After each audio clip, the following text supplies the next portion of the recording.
자, 기도하십시다. 존귀하신 주님, 감사합니다. 오늘도 우리를 주 앞에 부르셨으니 이 시간을 복되게 하시고 주의 말씀을 듣는 성도들을 축복하소서. 우리가 말씀을 들을 때에 우리의 마음이 열정이 되게 하시고 그 마음 속에서 주님을 만나게 하시며 그 말씀이 주시는 능력을 체험하는 시간들이 되게 하소서. 모든 말씀으로 우리를 이끌어 오셨으니 오늘도 우리에게 하시는 말씀을 통해서 주님이 바라는 모든 것들을 깨닫게 하시고 또 장차 있을 일들을 깨닫게 하소서. 감사하며 예수 그리스도 이름으로 기도합니다. 자, 이사야서 오늘 21장부터 24장까지 함께 보겠습니다. 같은 내용입니다. 우리가 앞에서도 지금 거의 그 토요일 날 공부하는 에스겔서와 거의 다 같은 맥락을 갖고 있습니다. 에스겔서에서 우리가 그 두로의 그 멸망, 두로 왕의 멸망, 곧 바벨론을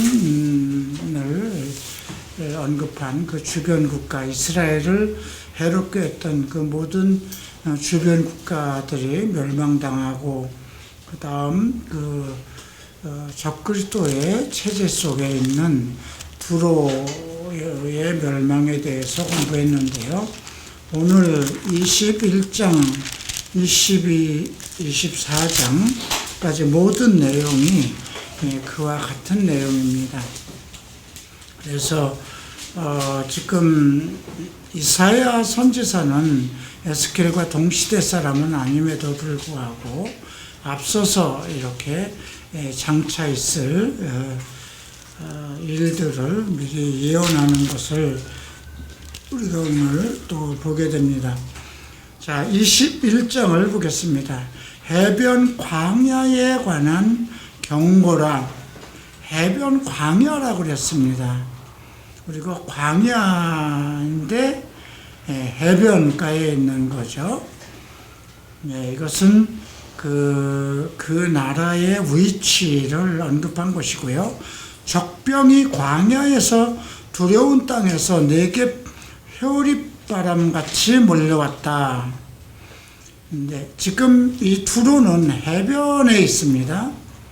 그런데 적병이 광야에서, 그러니까 북쪽에서 오는 거죠. 두려운 땅에서 네겝, 그 회오리바람과 같이, 네겝은 네겝이라는 그 지역인데요.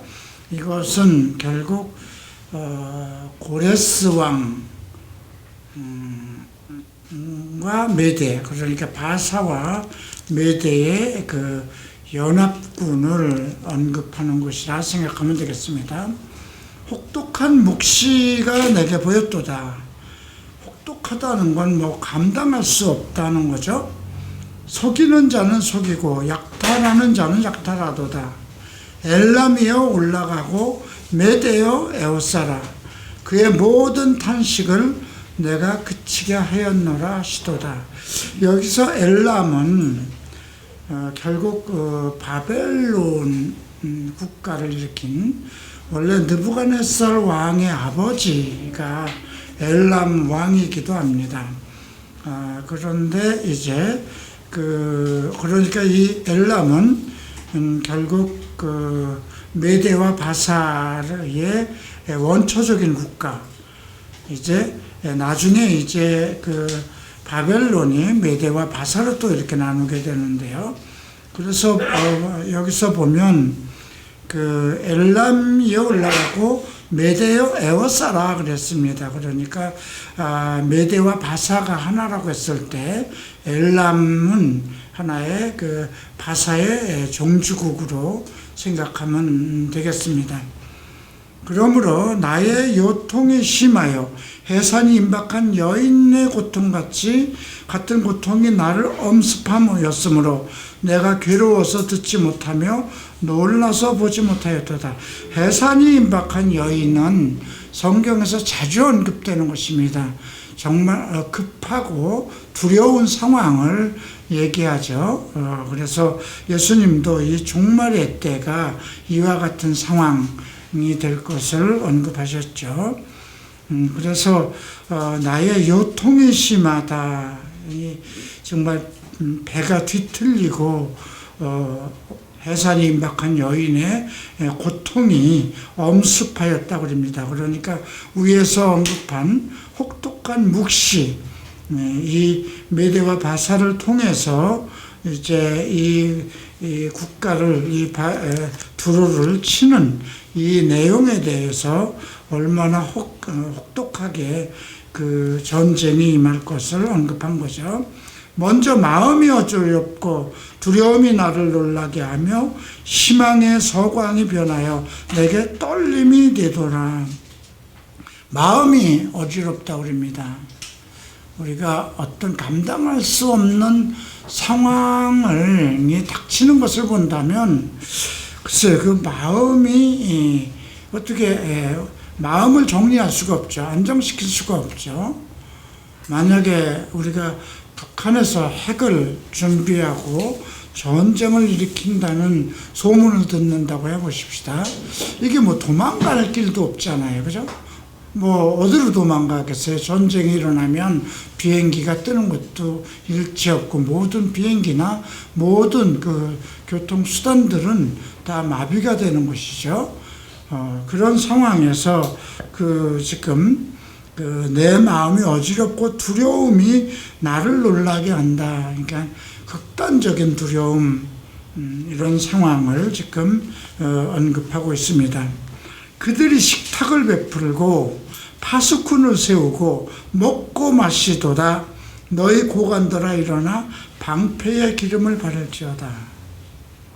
이것은 지금 너희 고관들아 일어나 방패의 기름을 바를지어다. 이거는 글쎄요, 바벨론이 멸망할 때 느부갓네살 왕 때는 엄청난 그 일대를, 그러니까 엘람에서 메대와 바사가 이제 그 지역을 모두 초토화시키고 바벨론 왕국을 세웠어요. 그리고 정말 느부갓네살 왕을 통해서 전 세계가 거의 하나가 되는 것처럼, 그리고 이스라엘도 완전히 포로로 잡아가고 모든 학사와 전 세계 유명한 학사들과 점쟁이들과 대단한 사람들을 중심으로 그 12방백, 12국가를 통치하는, 오늘날 보면 어떤 연합국가 같은 그런 세대를 이끌었는데, 이제 벨사살 왕 때 가서 이제 좀 타락하기 시작하죠. 그들이 식탁을 베풀고 파수꾼을 세우고 먹고 마시도다. 파수꾼을 세웠다는 건 이미 이제 다른 나라의 어떤 그런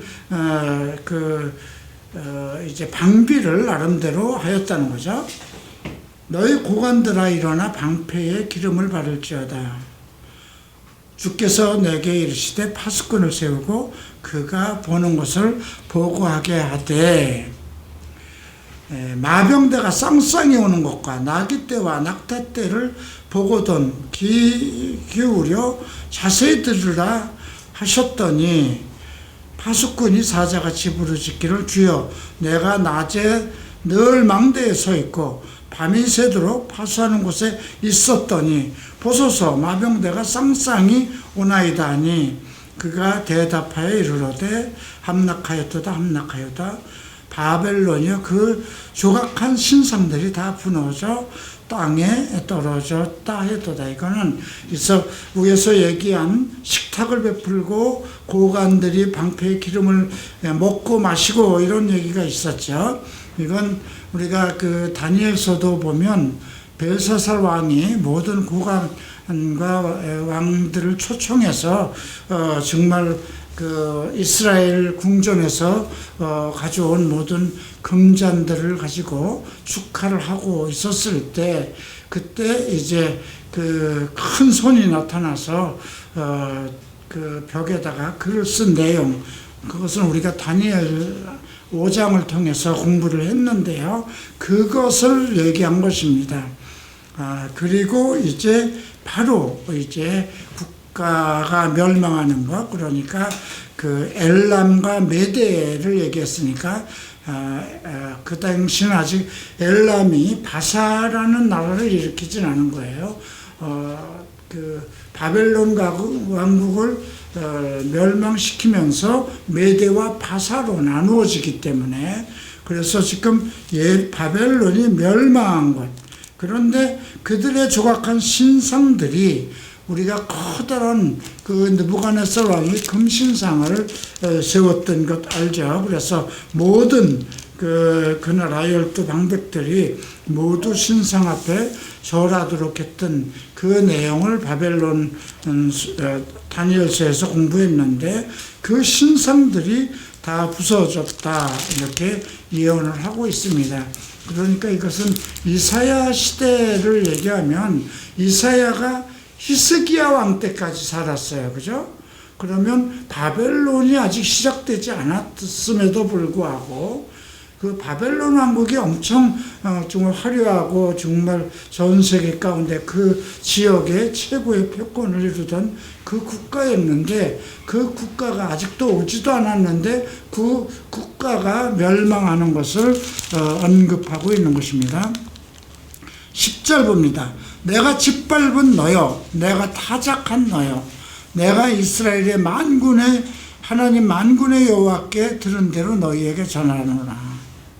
자, 이렇게 하고 두마와 그 다음에 11절에서 아라비아에 대해서 언급을 합니다. 두마에 관한 경고라. 사람이 세일에서 나를 부르되, 세일은 에서에가 진을 치고 있었던 것이죠. 세일에서 나를 부르되 파수꾼이여 밤이 어떻게 되었느냐, 파수꾼이여 밤이 어떻게 되었느냐. 파수꾼이 이르되 아침이 오나니 밤도 오리라. 내가 물으려거든 물으라. 너희는 돌아올지니라 하더라. 그러니까 지금 이건 파수꾼에게 묻습니다. 밤이 어떻게 되었느냐. 그랬더니 아침이 오나니 밤도 올 것이다. 지금 그 세일이라고 하면 이제 여기서 다른 이제 그 바벨론과 또 다른 그 이스라엘과 관계되는 그런 지역의 사람들을, 국가를 들어서 얘기하는 것이죠. 원래 야곱과 에서가 이삭의 아들로 태어났지만 그 에서는 어떤 하나님의 말씀보다도 사냥과 어떤 세상에 관심을 두고 있었던 그런 족속이었죠. 그렇지만 그들에게도 파수꾼이 있었다는 것입니다. 파수꾼은 어떤 소식을 듣는 거죠. 그런데 내가 물으려거든 물으라. 너는 돌아올지니라. 여기서 돌아오라는 것은 하나님께 돌아오라는 하나의 뭐라고 할까요? 초청으로 생각하면 되겠어요. 그 다음 아라비아에 관한 경고라. 드단의 대상들이여 너희가 아라비아 수풀에서 유숙하리라. 대마 땅의 주민들아 물을 가져다 목마른 자에게 주고 떡을 가지고 도피하는 자를 영접하라. 떡을 가지고 도피하는 자가 누굴까요? 이스라엘을 얘기합니다. 이건 이제 그 아라비아가 우리가 에스겔서 38장을 보면 아라비아가 그 이스라엘을 침략하는 그 국가연합에 들어가 있질 않습니다. 그리고 오히려 이스라엘을 도우려는 그 연합군들 쪽에서 함께 이스라엘을 돕습니다. 그래서 그 당시 이제 앞으로 아마 영국과 그 유럽 연합들이 나타날 것이고요. 그 속에 아마 미국도 포함되는데, 그래서 이미 그 아라비아는 이건 사우디아라비아라고 생각하면 될 것이고요. 떡을 가지고 도피하는 자를 영접하라. 그들이 칼날을 피하며 뺀 칼과 당긴 활과 전쟁의 어려움에서 도망하였습니다. 이건 이스라엘 국가를, 이스라엘 민족을 얘기합니다. 주께서 이같이 내게 이르시되 품꾼에 정한 기한같이 1년 내에 계달의 영광이 다 쇠멸을 하리라. 이 이제 계달도 계달에는 이스마엘 족속과 관련된 그런 이야기인데요. 이 내용은 사실 그 1년 내에 이 지역이 멸망당한다. 그러니까 아라비아 이 지역이 사실은 1년 만에 결국은 전부 다 그들이 가지고 있었던 영광이 쇠멸당하고, 근데 우리가 아라비아 지역이 완전히 초토화돼서 그 게달의 영광이라고 하는 것은 이스마엘이 그 영광이 완전히 멸한 것, 그것을 이렇게 지칭한다고 생각했을 때 창세기에서 그 아브라함에게 아들 이스마엘이 있죠. 그에게도 12방백을 주시겠다고 이렇게 하나님께서 그 아브라함에게 약속을 했죠. 이제 그러한 것들로 봤을 때 지금 여기에 보면 세일이 나오고, 그러니까 에서 족속이죠. 그 다음에 게달에 나오는 건 이스마엘 족속이 나오죠. 그래도 하나님과 관계되는 그 뿌리들은 나름대로 그들이 가지고 있었던 모든 영광이 다 멸하고 나서 그래도 다 하나님 앞에 나올 수 있는 그렇게 되는 것들을 우리가 볼 수가 있습니다. 그래서 우리가 각 나라들의 종말이 어떻게 될 것인가, 이렇게 하나님과의 관계성 속에서 어떤 위치에 있는가, 이런 것들을 좀 살펴볼 수 있는 대목이기도 합니다. 자, 22장을 보겠습니다. 환상의 골짜기. 환상의 골짜기는 예루살렘입니다. 내가 지붕에 올라가면 어찌미며 소란하며 떠들던 성, 즐거웠던 그 우려, 너의 죽임당한 자들은 칼에 죽은 것이 아니요 전쟁에 사망한 것도 아니요 너희 관원들도 다 함께 도망하였다가 활을 버리고 결박을 당하였고 너희 멀리 도망한 자들도 발견되어 다 함께 결박당하였도다. 그러므로 내가 말하노니 돌이켜 나를 보지 말지어다. 나는 슬피 통곡하겠노라. 내 딸 백성이 패망하였으므로 말미암아 나를 위로하려고 힘쓰지 말지니라. 이제 예루살렘의 멸망에 관한 것들을 언급하는 거죠. 나를 위로하려고 힘쓰지 말라. 이렇게까지 이사야가 언급을 하고 있습니다. 근데 환상의 골짜기라고 하면 원래 환상의 땅이라고 그러면 영광의 땅 예루살렘을 얘기하겠지만 골짜기라고 얘기하니까 이미 어떤 우상과 하나님을 떠나서 멸망받은 그러한 게 된 상황을 우리가 상황이라고 볼 수 있고요. 환상의 골짜기에 주 만군의 여호와께서 이르기를 소란과 발핌과 혼란의 날이여 성벽이 무너뜨림과 산악에 사무쳐 부르짖는 소리로다. 자, 그리고 엘람 사람이 또 나옵니다. 자, 엘람은 바사와 메대의 종주국입니다. 화살통을 메었고 병거의 탄자와 마병이 함께하였고 기르 사람은 방패를 드러내었으니 병거는 내 아름다운 골짜기에 가득하였고 마병은 성문에 정렬되었도다. 그가 유다에 덮였던 것을 벗기며, 유다에 덮였던 것이 뭘까요? 유다를 사로잡은 것들, 그러니까 유다 하면 이스라엘이에요. 이스라엘을 포로로 삼은 국가 얘기하죠. 그러니까 어쩌면 유다의, 이스라엘의 수치, 그날에야 내가 숲을 곳간의 병기를 바라보았고, 너희가 다윗성에 무너진 곳이 많은 것도 보며, 너희가 아랫못에 물도 모으고, 이게 또 이제 특별한 예언이 여기서 나오는데요. 예루살렘의 가옥을 개수하며 그 가옥을 헐어 성벽을 건거하기도 하며, 너희가 또 옛못에 물을 두어 위하여 두 성벽 사이에 저수지를 만들었느니라.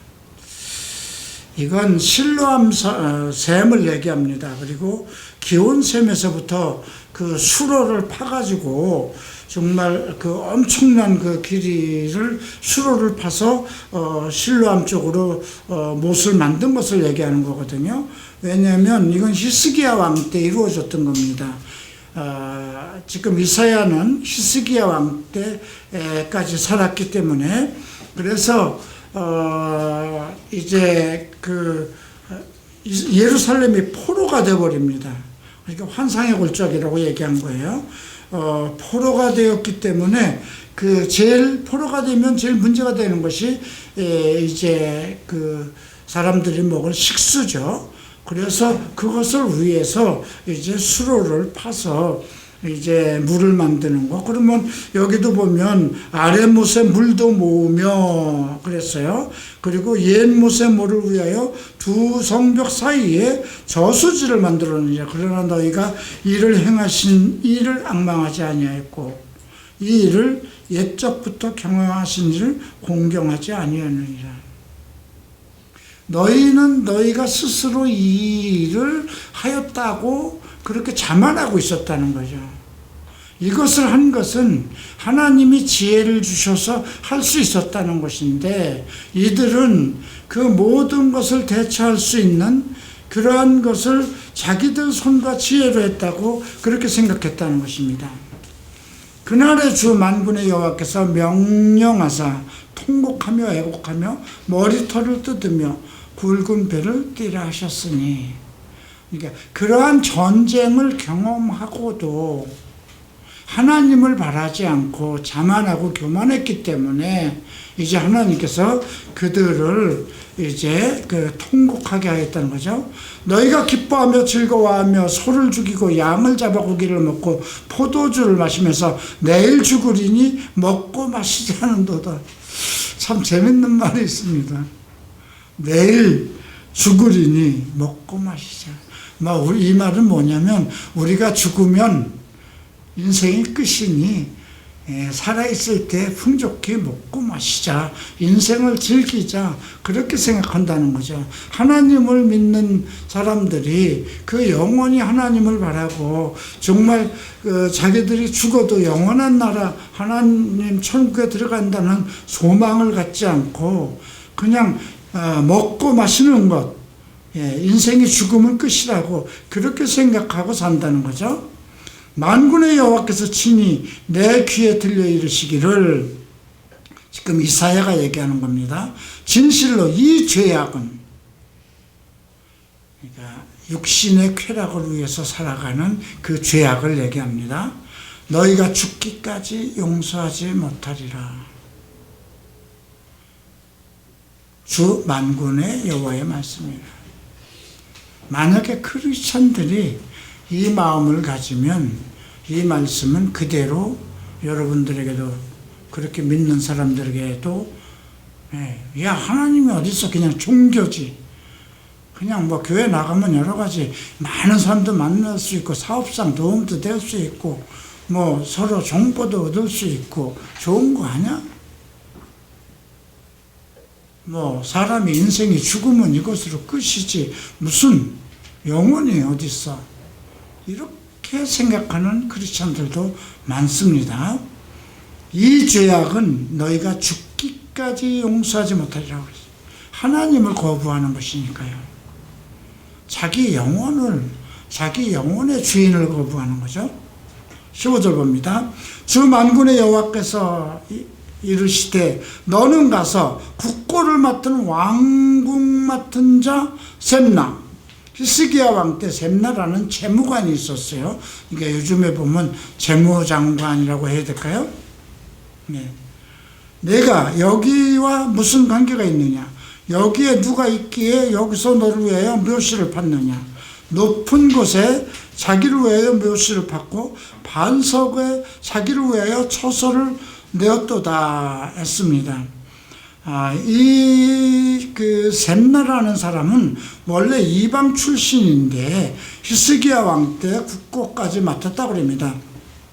그래서 이 아수르가 침입했을 때 애굽과 손을 잡자고 주장했던 그런 기회주의자인데 엄청난 재물을 축적한 부패관리라고 합니다. 근데 그에게 얘기하는 겁니다. 내가 여기와 무슨 관계가 있느냐?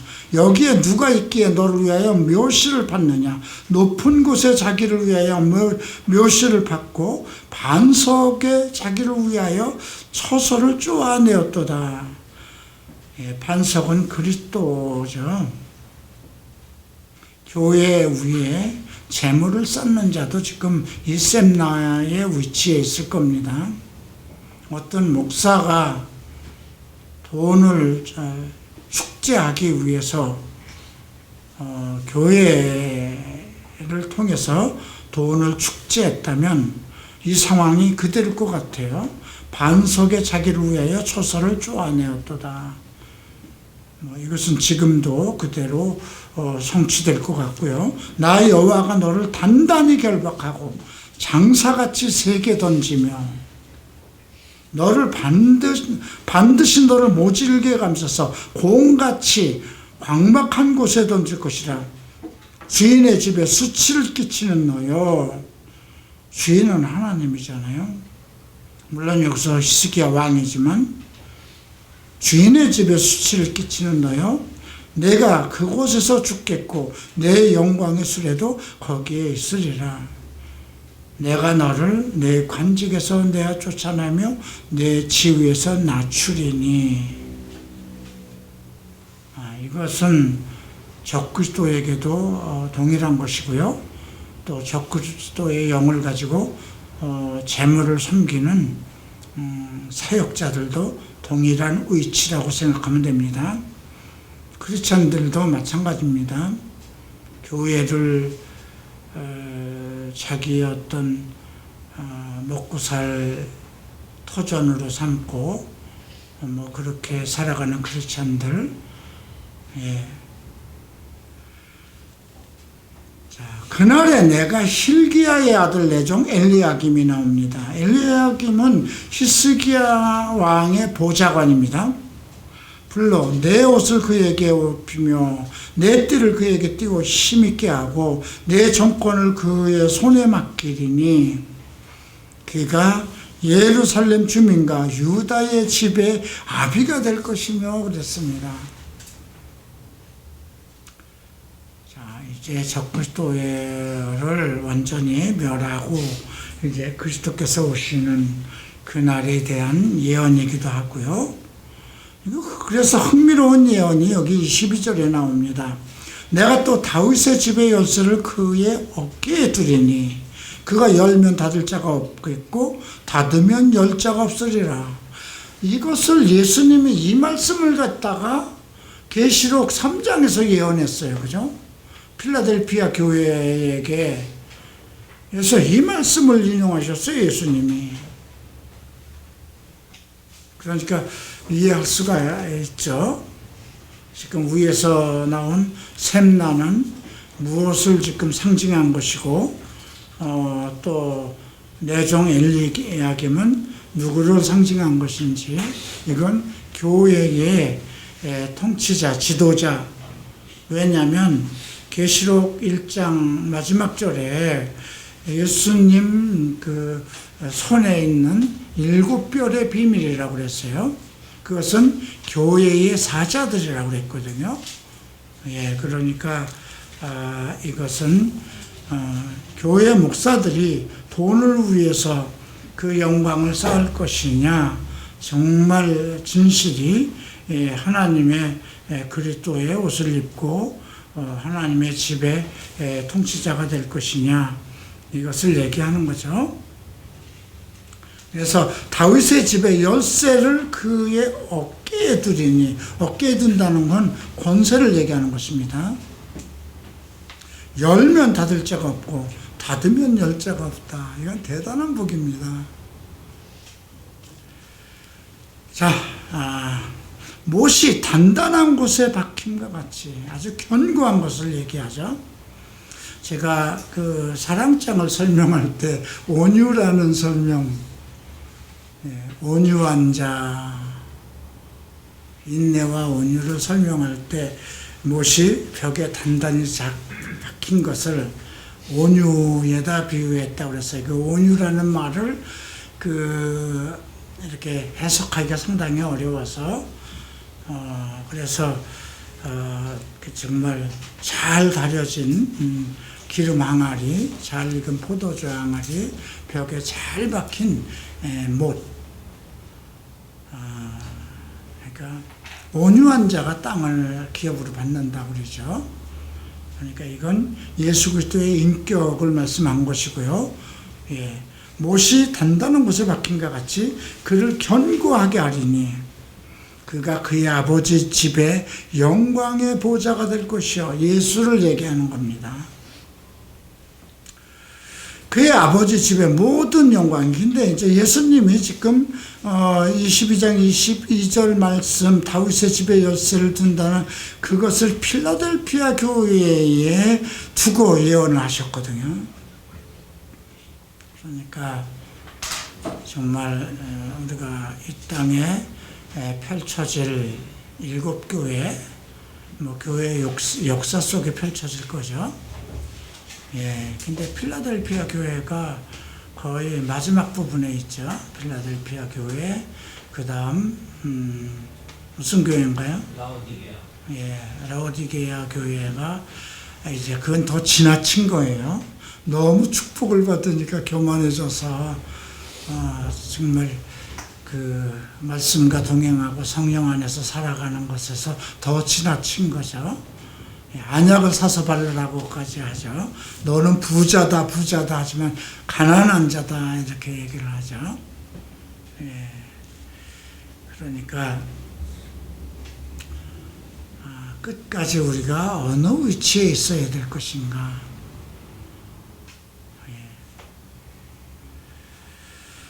자, 이제 24절.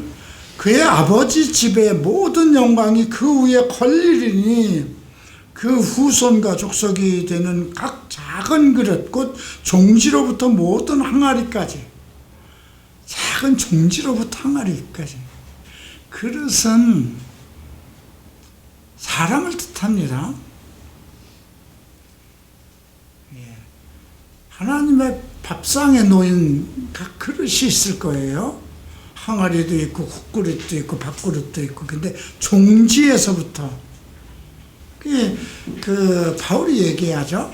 하나님의 집에는 많은 그릇이 있다. 나무로 된 것도 있고 돌로 된 것도 있고 은으로 된 것도 있고 좋은 그릇도 있지만 그 값이 있는 것은 그 그릇 그 자체에 있는 것이 아니라 정결함을 요구하는 거죠.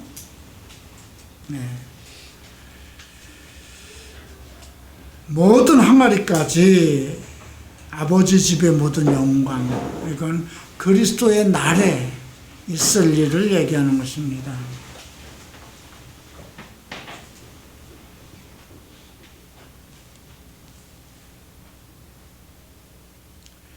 만군의 여호와께서 이르시되 그날에는 단단한 곳이 박혔던 못이 사그리니 그 못이 부러져 떨어짐으로 그 위에 걸린 물건이 부서지리라 하셨다라. 나 여호와의 말이니라. 근데 이게 앞에 가야 되는 말인지 25절이요, 그죠? 지금 23절엔 못이 단단한 박힘같이 그렇게 됐어요. 그리고 25절에 가는 그날에는 단단한 곳에 박혔던 못이 살그리니 뭔가 비유되는 게 있어요, 그죠? 먼저 박혔던 단단한 것은 삭아서 없어지고, 그렇죠? 사람의 손으로 한 것, 사람의 지혜와 재물과 사람의 힘으로 한 건 부서진다는 것이에요. 오직 여호와 하나님으로 말미암은 것을 얘기하는 것이니까. 그러니까 그 못이 부러진 떨어짐으로 그 위에 걸린 물건이 부서지리라. 그래서 제가 온유한 자가 땅을 기업으로 받는다 그랬을 때, 온유한 것을 이렇게 온유하다는 말을 잘 박힌 못으로 비유한 거, 그 말씀은 척 스미스 목사, 갈보리 채플에 유명한 유대인 목사가 있었어요. 데이비 호킹이라는. 그분은 원래 감리교 출신 목사였는데 조금 비서와의 스캔들 때문에 교회에서 쫓겨났는데 척 스미스 목사님이 딱 받아들였어요. 너무나 정말 박식하고 능력 있는 분이기 때문에 그분을 데려다가 갈보리 채플 부목사로 딱 세운 거예요. 뭐 타교단 같은 데서는 있을 수가 없어요. 일반 장로교 같은 데서 어떻게, 그것도 갈보리 채플이 엄청 나름대로 크게 커져 있는데 부목사를 타교단에서 조금 어떤 불륜 관계로 쫓겨 파직당한 목사를 데려다 부목사로 앉히는 그런 교회가 어디 있어요. 근데 그게 청목사의 인격이에요. 물론 기도하시는 분이니까 충분히 기도하고 하나님의 계시를 받아서 들어왔겠죠. 지금은 그분 떠나셨어요. 갈보리 채플 떠난 지 오래됐어요. 청 목사님이 몸이 아프셔서 계속 입원하시고 수술하시면서부터 이제 제자들 중심으로 교회가 바뀌면서 외부에서 영입되어 왔던 이제 데이비 호킹이라든가 레리 테일러라든가 하는 아주 초창기 갈보리 채플을 일으키는데 정말 큰 역할을 했던 그런 목사들은 이게 전부 다 나갔는데요. 저는 지금 생각하면 그분들이 계속 있었으면 좋았을 것 같다, 그런 생각이 들어요. 예.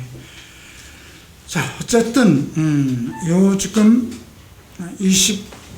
25절은 지금 얘기를 하면 위에서 얘기하는 15절 샘나와 같은, 그렇게 자기의 힘과 능력, 재물로, 자기의 지혜로 정말 반석 위에 자기의 집을 지으려고 했던 그 못이 삭아버리는 걸로 이해를 하셔야 되는 것이에요.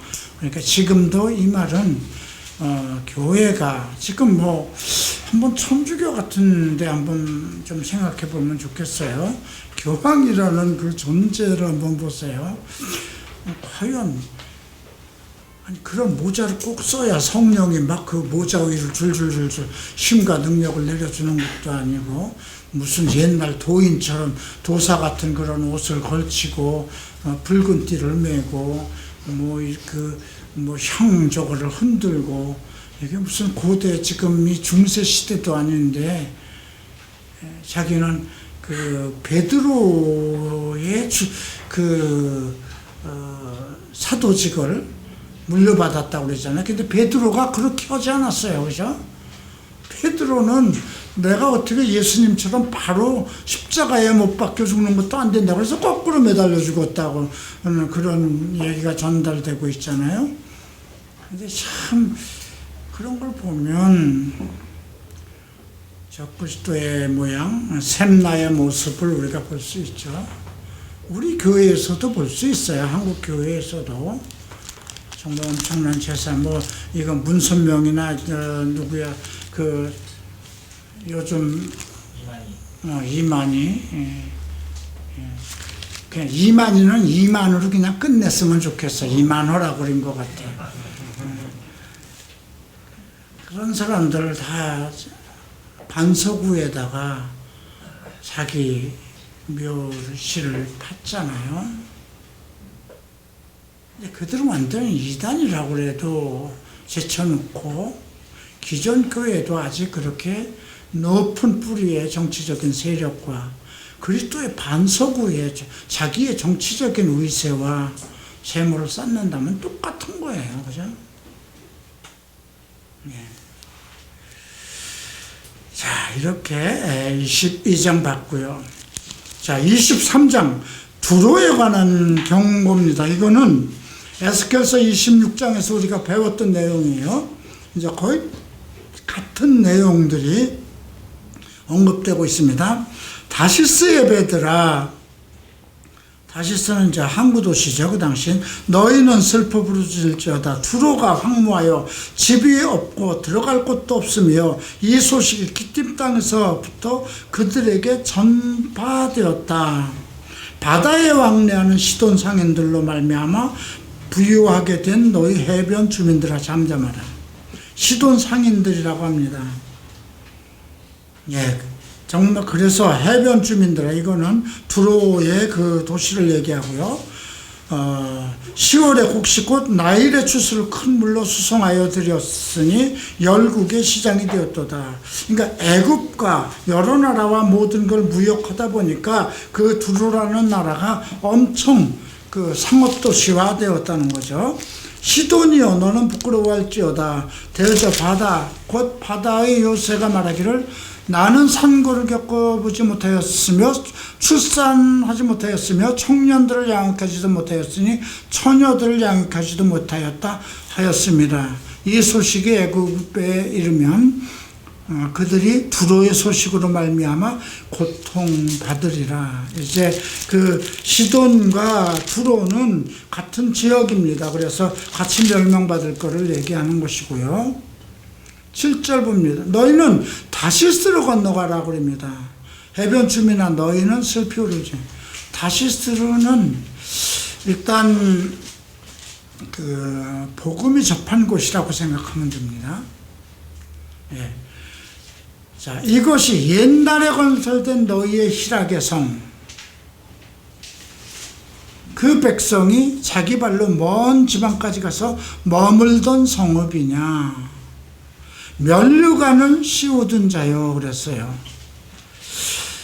자, 면류관을 씌우던 자, 이 두로, 그러니까 이게 에스겔서 28장에는 두로 왕을에게 그에 대해서 얘기하는 내용이 나오죠. 그 상인들은 고관들이요 무역상들이 나옵니다. 세상에서 존귀한 자들이었던 두로에 대하여 누가 이 일을 정하였느냐. 이건 이제 계시록 18장에도 나옵니다. 상업도시의 멸망이 나오죠.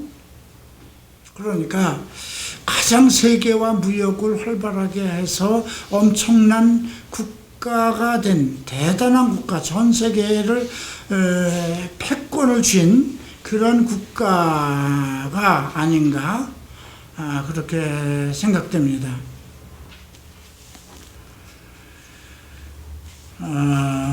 계속해서 봅니다. 만군의 여호와께서 그것을 정하신 것이라. 이렇게 면류관을 씌우던 자들이요 상인들과 고관들, 세계의 존귀한 자들이 전부 그렇게 왕래하고 희락의 성이다. 이렇게 정말 전 세계의 최고의 최고의 위치에 있었던 부귀영화를 누린 그 재물의 도시, 상업의 도시가 이렇게 멸망받는 것은 만군의 여호와께서 정하신 거라는 거죠. 모든 누리던 영화를 욕되게 하시고 세상의 모든 교만하던 자가 멸시를 받게 하려 하심이라. 딸 다시스여 나일같이 너희 땅에 넘칠지어다. 너희를 속박함이 다시는 없으리로다.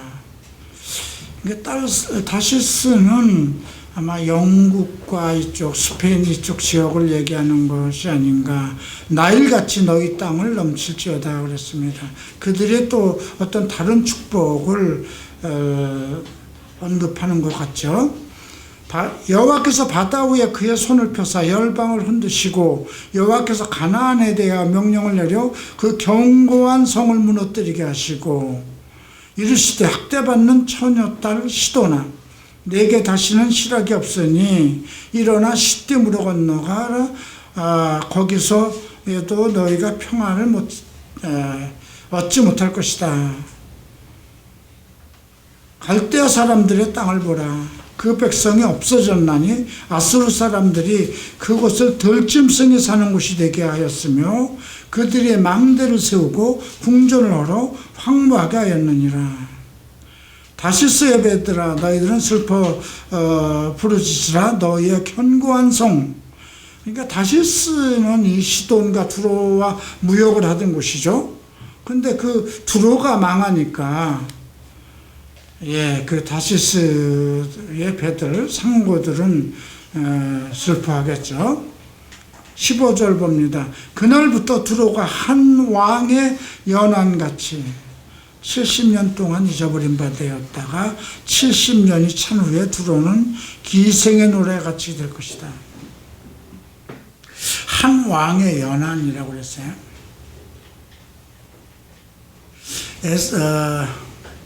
예레미야가 예언을 합니다. 이스라엘에 대해서. 이스라엘을 70년으로 정했다고 그러죠. 그래서 이스라엘 마지막 왕이 완전히 잡혀가서 바벨론에서 정말 굴욕적인 생활을 하게 되는데요. 그러니까 이스라엘을 얘기하는 거예요. 근데 두로가 그처럼 아주 70년간 찬 후에 두로는 기생의 노래같이 된다는 건 유행가처럼 되어버린다는 거죠. 유행가 속에서나 남아있는 그런 존재. 70년 후에 이거는 끊이지 않고 그 나라가 그렇게 되어버렸어? 그 나라가 어쩌다 그렇게 되어버렸지? 그런 것 같이 된다는 거예요. 잊어버린 바 되었던 너의 음료라고 그럽니다. 우리가 계시록에도 보면 음료, 상업도시가 음료가 둘 나와요. 하나는 많은 물 위에 앉아있는 음료, 그건 교회예요. 적그리스도 체제를 따르는 교회. 그 다음에 큰 바벨론의 음료, 이건 상업도시를 얘기를 하죠.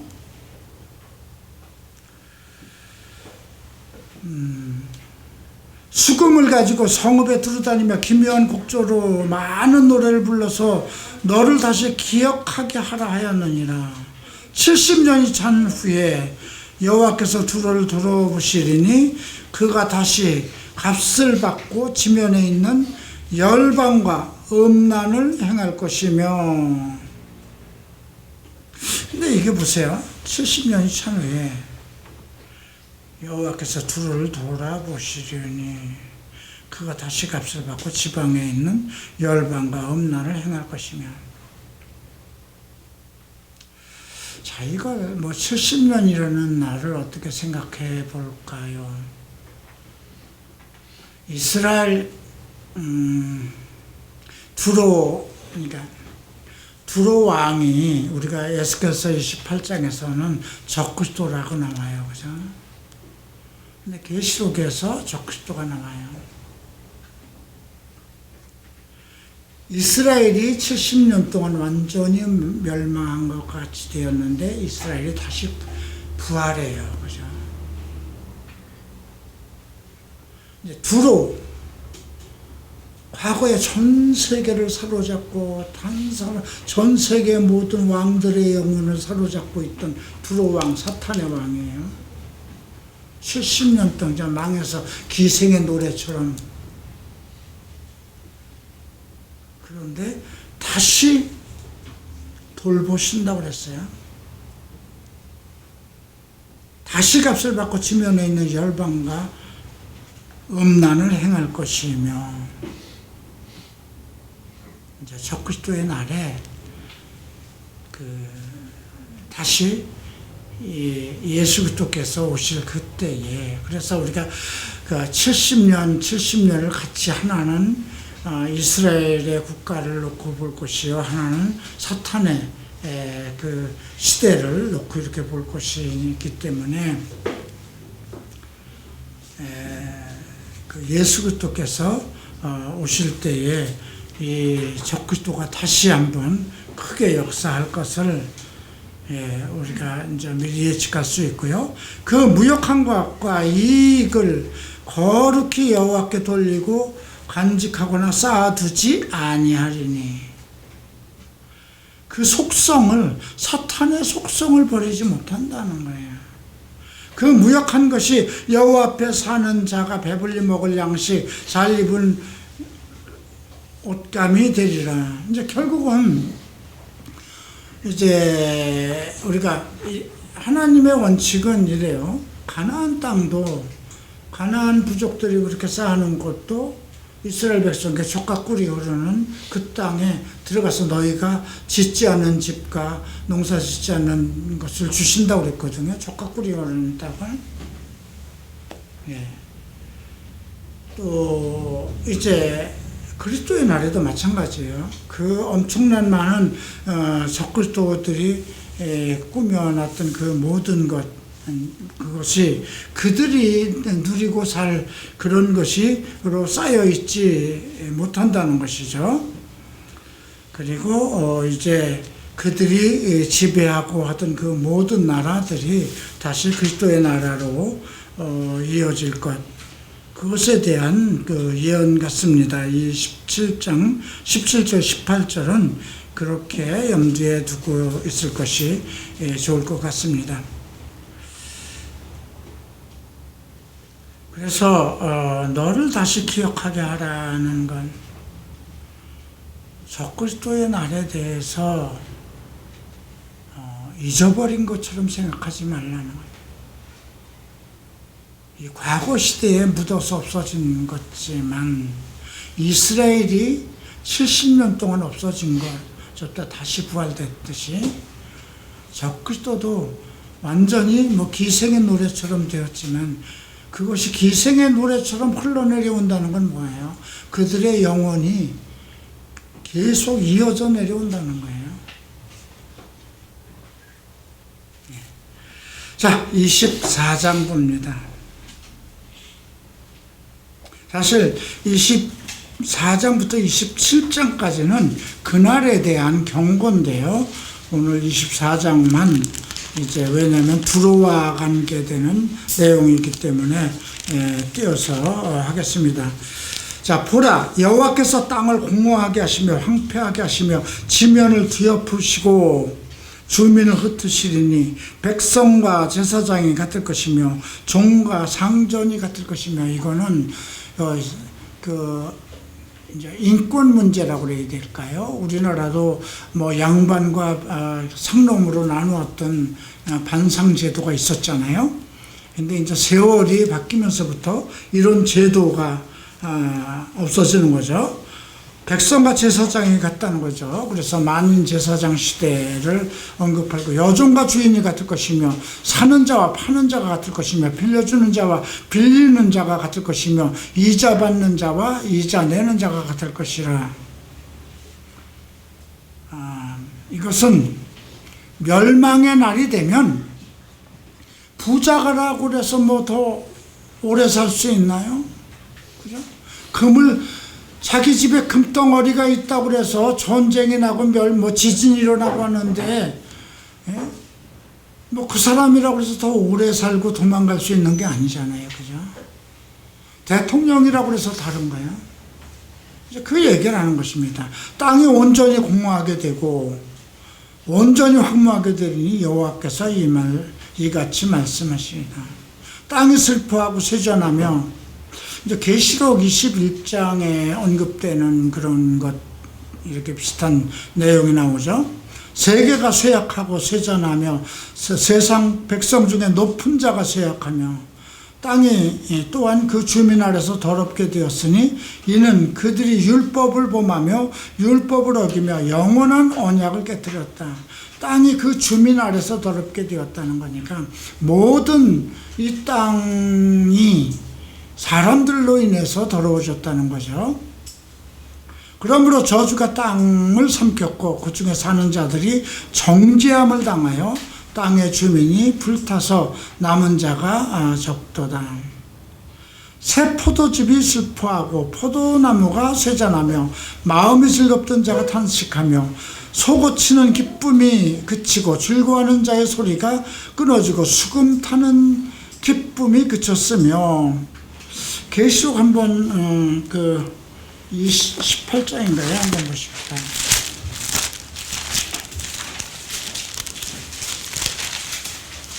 22절을 보면, 이게 지금 21절에 보면 큰 성 바벨론이 비탐하게 되는 내용이죠.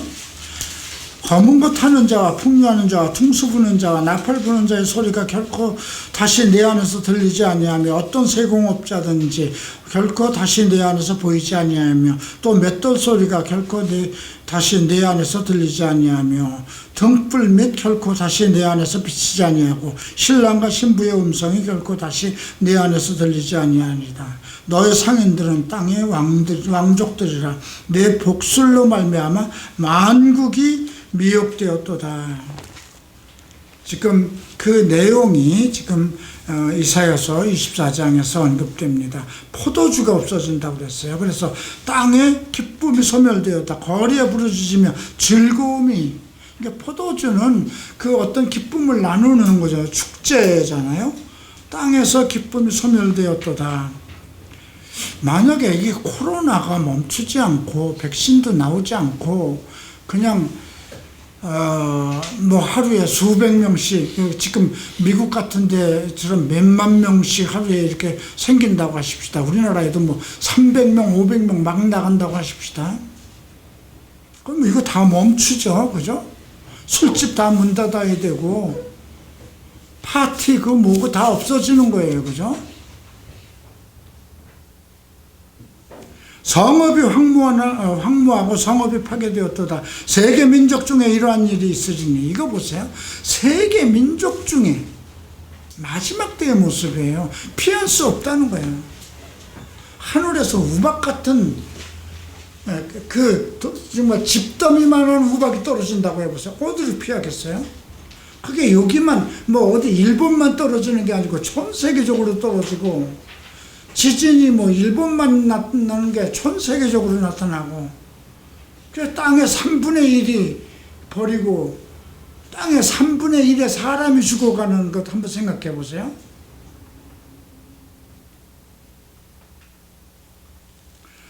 세계 민족 중에 이러한 일이 있으니 곧 감람나무 흔듦 같고 포도를 거둔 후에 그 남은 것을 주운 것 같이. 감람나무 흔들면 꼭대기 하나 둘 있고 포도나무 다 떨어지고 남은 것을 줍는 것처럼 이 땅에 이 세상이 그렇게 된다는 것이죠. 무리가 소리를 높여 부를 것이여 여호와의 위엄으로 말미암아 바다에서부터 크게 외치리니 그러므로 너희가 동방에서 여호와를 영화롭게 하며. 여기 동방이 어딜까요? 바다 모든 섬에서 이스라엘 하나님 여호와의 이름을 영화롭게. 요걸 가지고 문선명이하고 이만희가 써먹는 거예요. 우리나라를 옛날보다 동방의 예의지국이라고 그러죠. 해 뜨는 나라, 이 동방, 그걸 얘기하는 것이 아니라 이스라엘이에요. 우리가 성경에서 이 세상의 중앙함은 무조건 이스라엘이고요. 동방의 나라 그러면 이스라엘이에요. 근데 이스라엘을 지칭하면서 동쪽에 있는 나라라고 얘기하면 엘람이 돼요. 그런데 성경에서 동방의 나라, 동방으로부터 하면 동방에서 여호와를 영화롭게 하며 바다 모든 섬에서 이스라엘 하나님 여호와의 이름을 영화롭게 할 것이다. 땅끝에서부터 노래하는 소리가 우리에게 들리기를 의로운 이에게 영광을 돌리세 하리라. 땅끝이라고 합니다. 요것도 그러니까 지금 15절, 16절을 가지고 우리나라가 이렇게 땅끝에 있다고 그러잖아요. 이렇게 지도를 그려놓으면 참 지들 멋대로 얘기를 해요. 그래가지고 지들이 무슨 이스라엘의 12부족이 돼서 계시록에 나오는 14만 4천 명이라고. 아니 우리가 무슨 이스라엘 피가 섞였어요? 말도 안 된다는. 그럴 때는 그것은 또 영적이라고 얘기하죠. 영적 이스라엘. 영적 이스라엘에 무슨 이만희 같은 놈이 있어요. 참 택도 안 되는 소리들을 하는데 문제는 거기에 이끌려가는 사람들. 데살로니가 후서에 뭐라고 얘기를 했어요? 진리의 사랑을 받지 못함으로 그들이 그 적그리스도에게 미혹되게 내어버려뒀다고 그랬어요. 진리의 사랑을 받지 못함으로. 하나님의 말씀에 사랑을 받지 못함으로 그냥 그렇게 미혹되도록 하나님께서 내어버려 두신다는 거죠. 성경을 중심으로 하지 않고 부귀와 영화와 내 쾌락과 어떤 종교적인 의식과 그런 것을 바라면 그런 쪽으로 이끌려간다는 거죠. 차라리 불교를 믿든가 조상신을 믿든가 하면 언제 불쌍히 여겨서 그를 이끌어 들이실 수 있는 날이 있을 거잖아요. 근데 이건 잘못된 것에 미혹된 적그리스도의 영에게 이끌리면 그냥 내어버려 두신다는 거예요.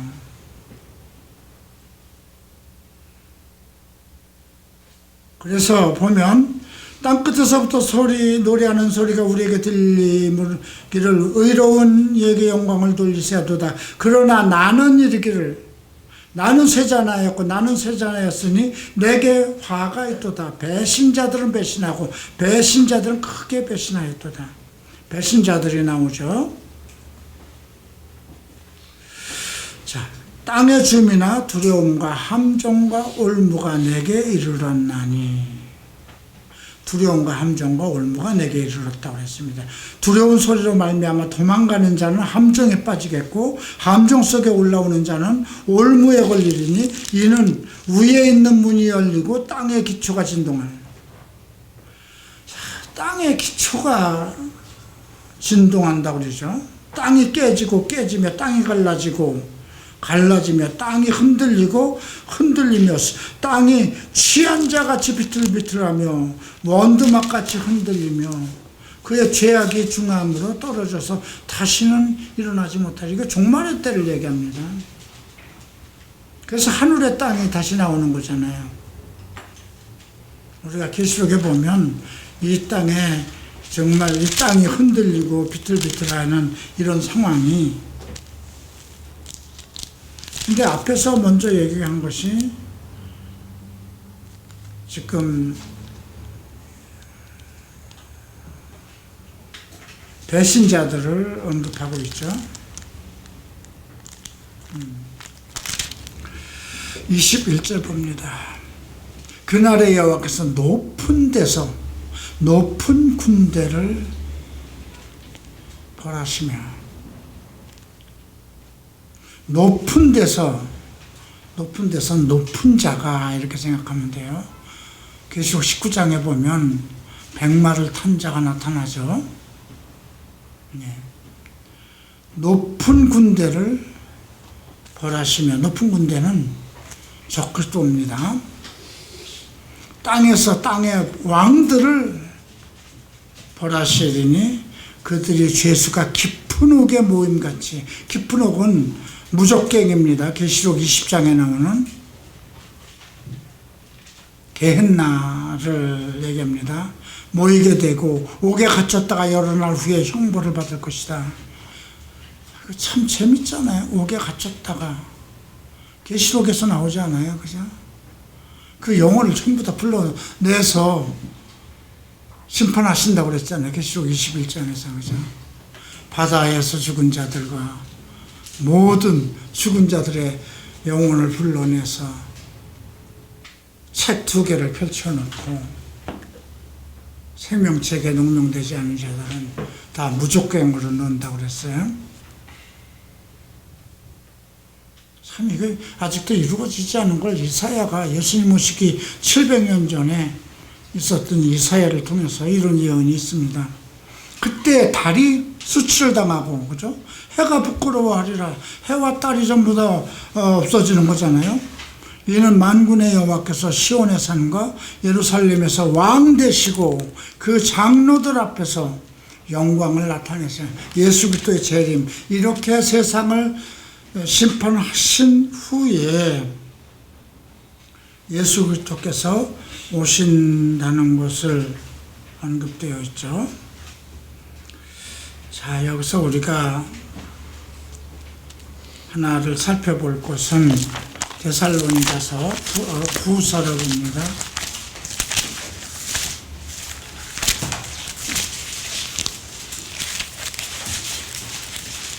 2장이죠.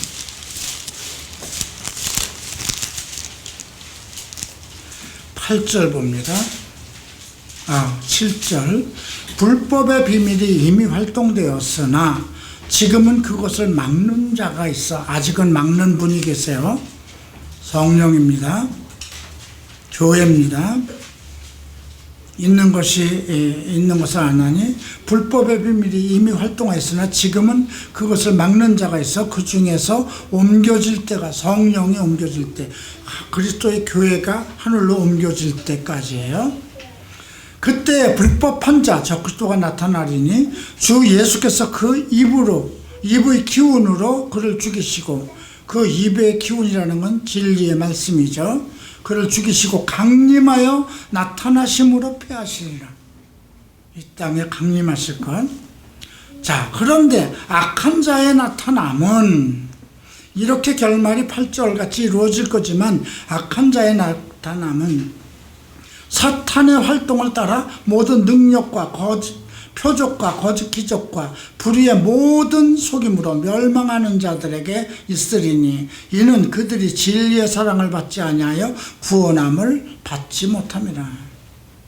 예수를 믿으면서도 불의한 생활하고 오직 하나님의 영광과 그리스도의 뜻을 따라 살지 못하고 눈에 보이는 것들만 보고 살아가는 그런 것을 얘기합니다. 이러므로 하나님의 미혹의 역사를, 하나님이 미혹의 역사를 그들에게 보내서, 미혹의 역사, 미혹의 영들 그들에게 보내서 거짓 것을 믿게 하면 진리를 믿지 않고 불의를 좋아하는 모든 자들로 하여금 심판을 받게 하려 함이라. 그죠? 이렇게 코로나가 힘들고 어렵고 신천지로 인해서 대구가 정말 쑥밭이 되고 대난리가 난 것을 보면서도 하나님을 믿는 교회가 태극기를 들고 광화문을 지쳐나간 그 무리들, 그러니까 하나님 외치잖아요. 절대로 우리는 하나님께서 코로나 안 걸리게 하실 것이다. 그러니까 적그리스도의 영에 미혹되도록 내어버려 둔다는 거죠. 거짓 것을 믿게 한다는 거죠. 진리의 사랑을 받지 못함으로, 진리의 사랑을 받지 못한다는 것. 자, 오늘 여기까지 하고 마치겠습니다. 주님 감사합니다. 이사야서를 통해서 오늘의 현실과 또 장차 있을 일들을 듣게 하시니 감사합니다. 오늘 이 말씀을 머릿속에 새기고 가슴에 새겨서 우리가 미혹되는 영에 이끌리지 않도록 진리의 이끌음을 당하는, 진리의 인도함을 받는 성도들이 되게 하소서. 감사하며 예수 그리스도 이름으로 기도합니다. 아멘.